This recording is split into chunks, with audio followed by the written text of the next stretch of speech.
Shalom, everybody.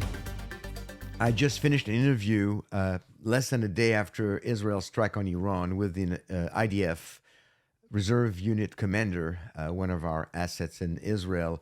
And I wanted to share that with you because he gives a lot of good information firsthand from what happened on the ground. This is what's coming in this video. Also, I want to encourage you, I want to invite you to join our brand new Telegram channel. I literally started it 3 days ago, not knowing that we would be in need of giving you news on what's going on in Israel on a more regular basis. So please share with people, let people know that I'm going to be feeding that channel with news from different sources that can be trusted biblically and that we know it's not going to be fake news. It's going to be the real information that I have been vetting for quite a while now. So if you want to get the real stuff, if you want to get the news, connect to that channel. It's called Shalom in Messiah Updates on Telegram. Shalom in Messiah Updates on Telegram. And you'll see the barcode or the QR code, I should say, on your screen, as well as a link you can click and get to Telegram to subscribe. Do it because I'm going to be posting very, very regularly. I don't want to wait anymore. Let's get into this interview that I just did with the IDF commander. Well, I want to introduce my friend. We met a little while ago in Israel. His name is Ilia. He's a reservist with the IDF. Ilia, give us a little bit of a quick description of what you do in the IDF. What's your rank, and Perfect. So I'm the senior sergeant related in Battalion 66 from Brigade 55, one of the most famous brigades in the IDF history, from releasing Jerusalem to doing every kind of like big operation. We were during this last 2 years, we've been part of the battles in Kfar Gaza village, and also Khan Yunis. We were the first force in, and afterwards we were also part of the operation in Lebanon. Currently, we're actually at home. We got a standby call from our division, so basically ready to go whenever is needed. But we're happy to be home and support our families, because that's also an important part in what's going on in Israel. Because there's the amazing things that are happening, and I'm sure all of you guys are hearing it. But I think the one of the important and key things in the strength of Israel, and I think what we've been through in the last 2 years, a bit less than 2 years, but what we've been through is the amazing strength of the people at home, and I really don't know if an attack like this would have been possible without that strength and without us being through what we've been through the last almost 2 years. So yes, that's oh, me on really quick.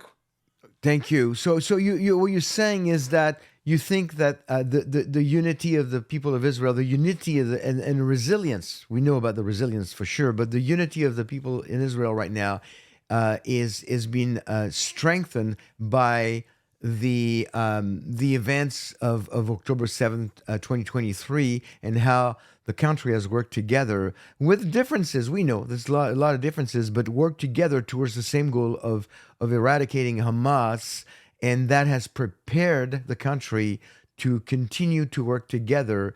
In light of what happened last night, this preemptive strike on Iran. Is that what you're saying? Definitely, there's still differences in Israel, and we all Of understand it. course. The political field is kind of like crazy. But what we are understanding and seeing more and more is that the unity, the work together, the between intelligence, Air Force, um, special units, the Mossad, and all. It What happened was that during the last 2 years and even before, there were a lot of kind of like inside fights between those organizations. But we see that when we work together, amazing thing happen. One of the Right. things that we can't understand, and I think nobody understand, is how um, a nation that has been able to, during the last 2 years, eliminate, I don't know if eliminate, but make take our enemies 3, 4 steps back. If it's Hezbollah, if it's Syria, if it's now Iran, how what happened in Gaza happened. But that's something that we need to keep on being uh, to be humble. And I think that's one of the key things that you see how much Israel was prepared to Iran.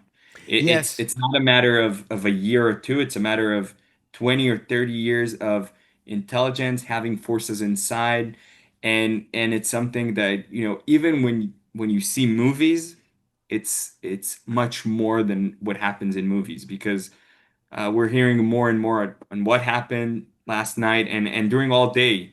We've been seeing that it's already, I think, like fourth or fifth attack on the Natanz um, um, nuclear facilities, and the Air Force are going back and forth. It's unbelievable even to think that the airspace between Israel and Iran, that it's about I think 1,200 miles, more or less.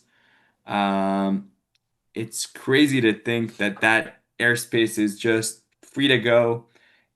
Amazing achievements, having special units from the Mossad. Think about having CIA in Iran doing crazy things.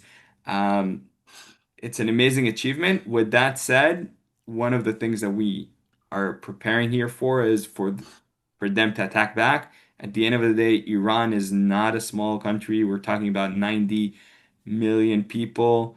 Um, semi, um, I don't know if to say, it's a powerhouse. It's one of Yeah, the but big yeah, but powerhouses. yeah, but not all the people of Iran are Are actually against, of I course. mean, a lot of people would love to be to revert to a pre 1979 Iran, where the Islamic Republic of Iran did not Right. exist, and so, and I don't know if it's possible in the days that we live in, but you're gonna have the people in Iran who are gonna be working against Israel, but I would venture to say the vast majority of the regular Iranians, they Don't have a just want to problem. live in Yeah. peace. Yeah. And One of the strongest communities in Israel is the Iranians that came to Israel. There were many Iranian Jews in the yeah, US. You have many Iranian Jews. That was one of the strongest communities. Israel until 1979. Iran was one of our best friends, a lot hmm of business relations, a lot of projects together. The new regime is not new, I'm sorry, but is problematic. I don't know to say with numbers, but we all know that many of the Iranians don't agree with the regime. oh yeah, Many of them want to replace. Would that happen? That's something I wish it will happen. I hope. I really think it's something that will create a difference in the world for the Western civilization, but we need to hope for the best. I know now they're I trying to get in the US as well. I hope Trump could strong arm them to get into a good deal for the Western civilization. Will that happen? I think days will say, maybe weeks. But but I think you're right. I think the best thing that could happen to Iran right now, it would be for the people to start another revolution and say, "Hey, we're done." The and while the leadership and the ayatollahs and the mullahs are down and caught by surprise, for the people to say, "Hey, now is our chance to just push them away and revert to a more modern." Who knows if it's going to happen or not. By the way, when you talk about the Iranian community in Israel or in America, don't even venture to call them Iranians. They like to be called Pulse, yeah. Persians. They're Persians. Persians. I Yeah, which agree. I is the agree. same, but yeah, we have to be No, no, no. I careful. agree. I agree. The Yeah. something comes to mind when when I listen to you and I know what you've been doing for the last couple of years that I've known you. Uh, uh, is there a risk? Is Israel running a risk of because of what's happening in Iran right now between Israel and Iran that people are going to forget what's ongoing in the Gaza Strip and in Lebanon? And is could there be a danger on that front, or is the crippling of Iran right now putting putting them in such a place that Hamas is going to go like, okay, we're not going to be getting much support right now, or what do you see coming? So it's kind of like it's wishful thinking. The Hamas will say, okay, we don't have any support from anyone anymore. We just, now we're just a group of Falang. I don't know how to say it, but a group of n- non-organized military group, and we just need to give up and get a deal that will save our lives and get us maybe to a nice place in Qatar or something for the leadership and to go. With that said, I think one of the problems we have when you're talking about not a country or not people that don't care about their people is that they could also come on the opposite side. They don't have anything to lose, That's right. So the hopeful thinking is that this attack could actually create an opportunity to finish the job in Gaza quicker and more precise. But I think also one thing that I want to touch, and I think is really important for the audience is the fact that one of the amazing things that we're seeing with the attack on Iran is that we're seeing how precise the attack was. Yes. We're not hearing about, we're seeing um, even families of the leaders of the military regime, the IRGC, they were the only ones killed in the house. So it means that the missile knew that the Air Force knew exactly what room they're at, the exact amount of firearm to put or a drone to get in and to kill them. That's one of the things that we're not speaking enough about it, but in Gaza, in Lebanon, in now in Iran, the IDF is the most moral army that there is. Sometimes I even think it's a bit too far away.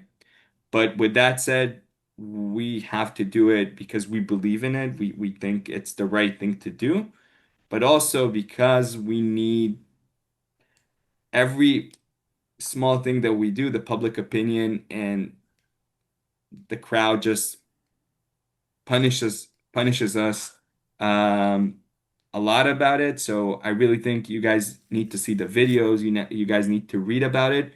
Um, I think it's something amazing. No, I There's that's very important. I mean, you should have seen. You're familiar with the this person called Candace Owens.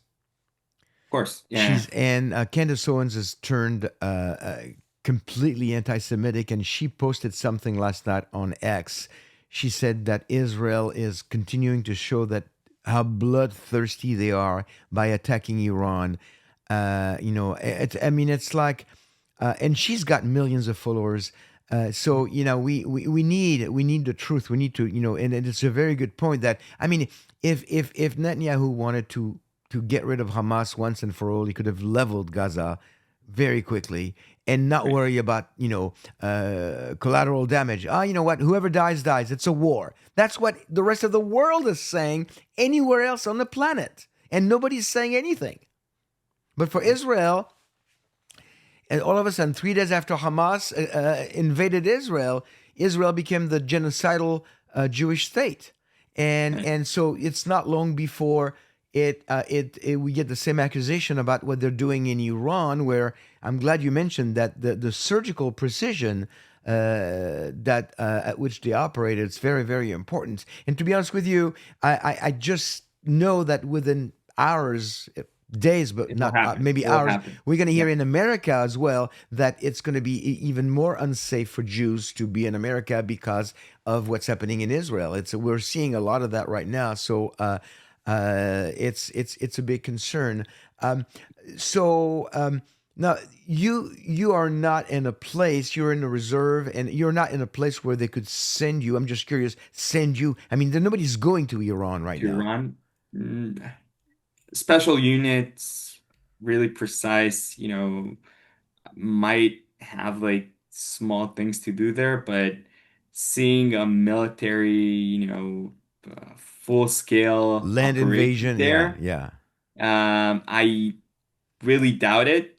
And if it will happen, it will involve the US and probably other countries from the I would say the good guys. If it's I hope the good guys, it depends on the day, but we really need, and I think Macron today was um, with us because he understands the risk that the Iranian regime are also putting on France.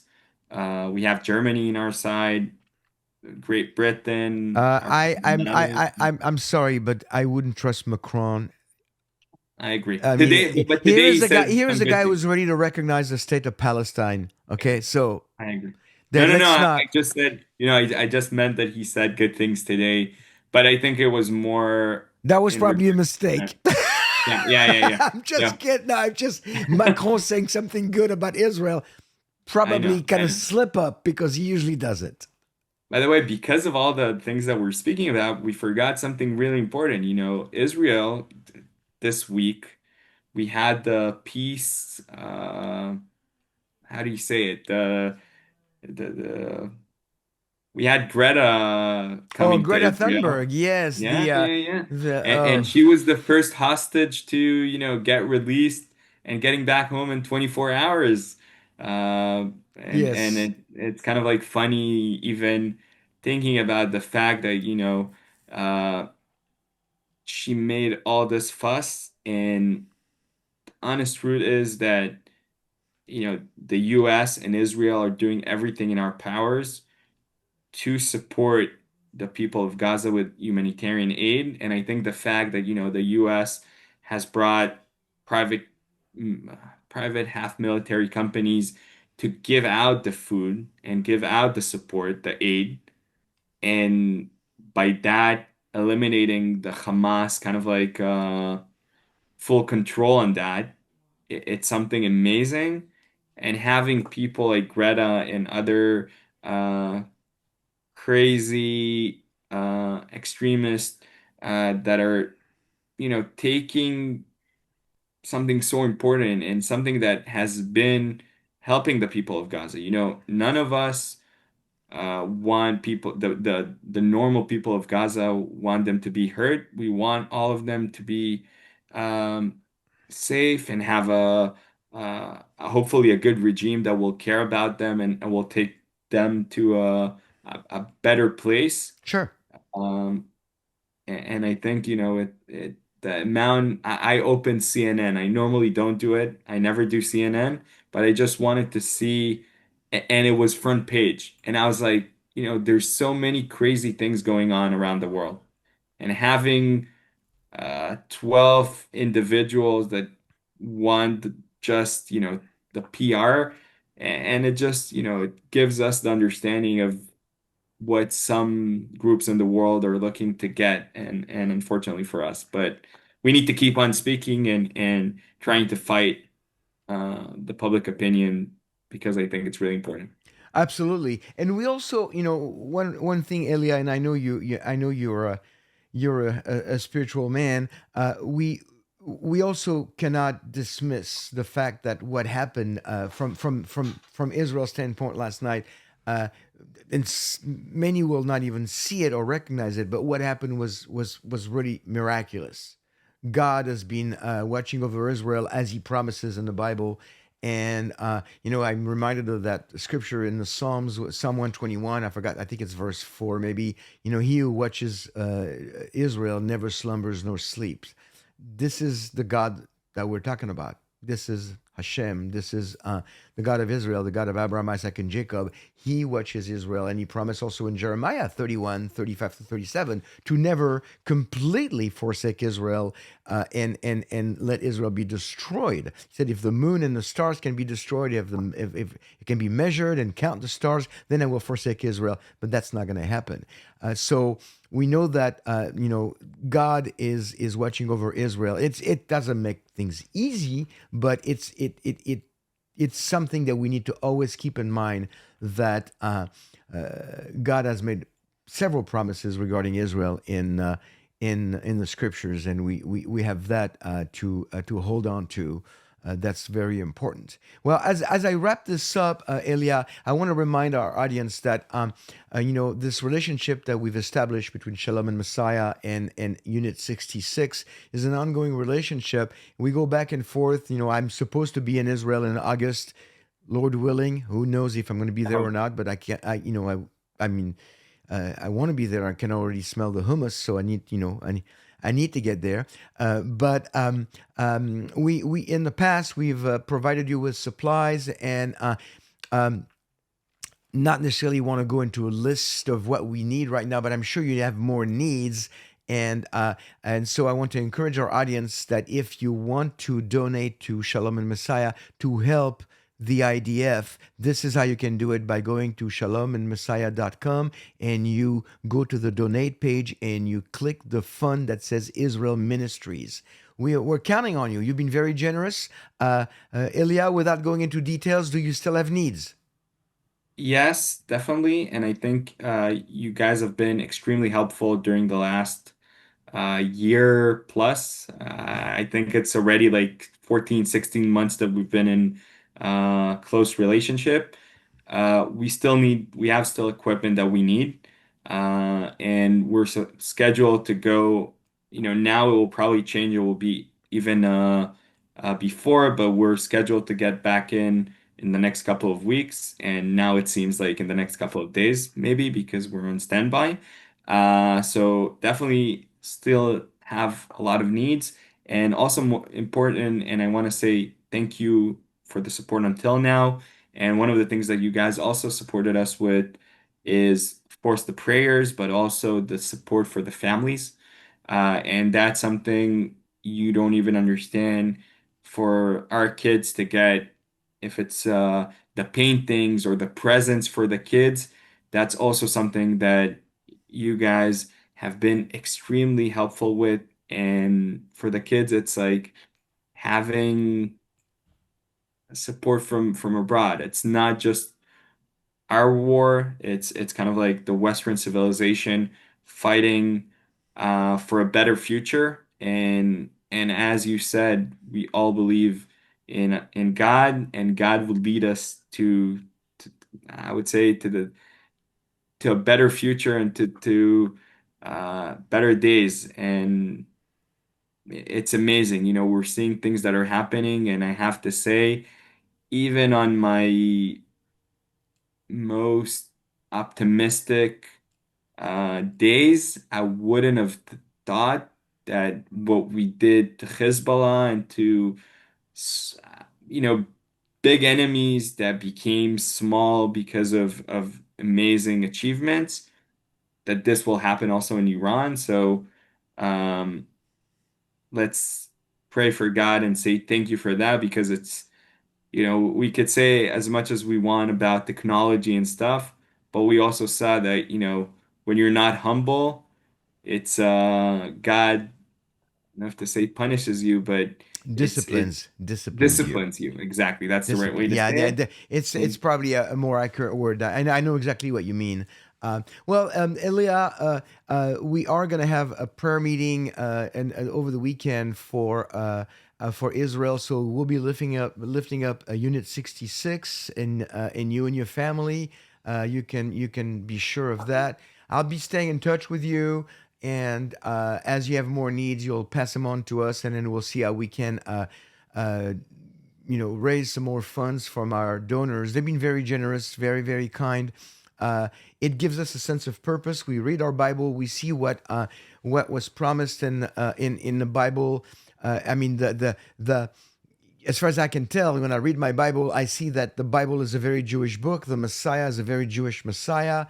I mean, you know where I'm coming from. You know, I come from the perspective that I believe that Yeshua, Jesus, is the Messiah, who's a Jew, and his teaching line up with the teaching of the Tanakh, and the blessing of Israel goes back to Genesis 12:3 when it says that, I'll bless those who bless you.